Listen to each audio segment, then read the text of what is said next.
today's ganap ngayon, natagpuan na namin yung isa sa may pinakamasarap na kapihan at syempre kung ano-ano pang pwede nyong kainin dito, nakshuta.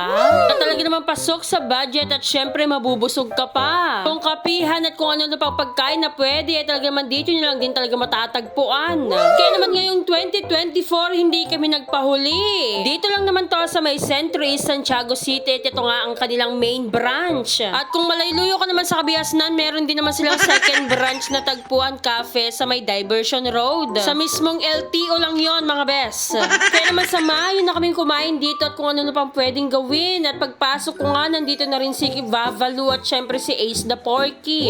Abay, pagpasok ko pa lang, Diyos ko, talaga naman makikita mo ng masarap talaga yung mga binibenta dito dahil yung mga crew nila, Diyos ko, ng kasasarap. Diyos ko, ng kalantod na. Charis. Very aesthetic naman pala talaga itong Tagpuan Cafe, kaya naman talagang binabalik-balikan. Habang busy nga ako mag-video dito, abay busy naman nag-order itong dalawa. Sige, orderan nyo na ako, kayo lang din naman magbabayad niyan. Talaga namang na-miss din namin si Vavalong kasama, kaya naman nung kita-kita kami, abay engaged na pala siya. Sana all. Kaya naman sa mga nanonood nito, sana engaged na rin kayo, nakshuta. After naman makapag-order ni Babalo, abay sumunod na rin naman na kami ni Ace. Diyos ko, nang kahirap naman talaga ng pagpipilian mo kung ano ba talaga yung iinumin mo dito, lalo na kung first time mo, nakshuta. Kaya naman tinanong ko na lang yung cashier nila kung ano ba yung bestseller nila dito, kaya naman yun na din talaga yung pinili ko. Abay, kaya naman pala talagang mas lalong pinasarap nandito si Master. Diyos ko, braso pa lang ng kanyaman na, charis. Out na nga daw si Master, kaya hindi daw siya magpe-prepare ng pagkain namin. Ay, Diyos ko, sabi ko na nga mag-overtime siya. Pero sabi nga niya talaga naman legit na masasarap talaga yung mga pagkain dito. Paano ba naman kasi isang taon ng Tagpuan Cafe dito, pero ngayong 2024 lang din talaga ako nakapunta.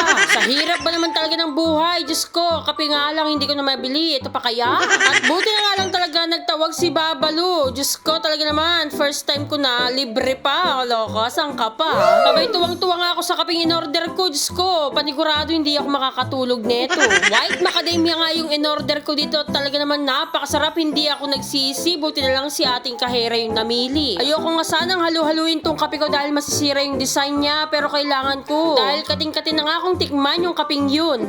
Ilang minuto na nga lang ay kinuha na rin ni Babali yung mga in-order naming pasta, cordon bleu at yung chicken pops. Olo ka lang, sabi ko sa inyo, very aesthetic.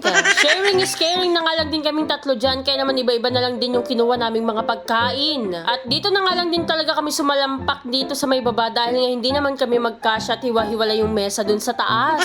Kailangan nga namin magsama-sama, hindi pwedeng watak-watak dahil yung mga chichismis namin talaga naman maririnig ng bawat isa dapat. Charis. Pero iba talaga yung busog ko dito, mga kavava. Talaga naman legit talaga. Ito nga lang yung mga in-order namin dito, pero yung busog namin aabot hanggang 24 hours, nakshuta. Tapos yung kape nila talaga naman gising ka, 24. At isa pa nga sa nakakatuwa dito, lahat ng service crew nila, Diyos ko, nang napakabait. Sobrang smiling face pa nilang lahat. Sa dami na nga ng kwentuhan namin, abay hindi ko na namamalayan na ubus na pala yung sauce, nahihiya pa nga akong kumuha. Abay buti na nga lang talaga, pwede daw mag-refill, lukshuta ng kanyaman naman kasi. At sa sobrang busy namin magdaldalan, yung tray pala hindi na namin naisoli. Diyos ko, at wash out nga naman talaga lahat ng pinagbibili namin sa sobrang sarap.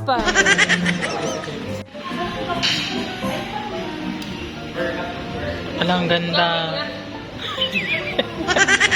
Paano magtinga ang manira? Paano? Ang kinam. Ala, ganda ka. At dahil nga first time ko dito, Diyos ko, sana naman may second time pa, Tagpuan. Baka naman. Pwede nyo na rin akong kuning endorser dito kung gugustuhin nyo, Diyos ko. Nakshutag, bibisin man ni Kavava, nabay malay mo naman, no? Tagpuan, baka naman talaga. At dahil nga bet na bet ko talaga magkaroon ng part 2 itong pagkain ko dito sa may Tagpuan, no, loko? Sobrang thank you so much, Tagpuan, sa uulitin. Kaya naman na yun lang, mga Kavava. Salamat sa panonood.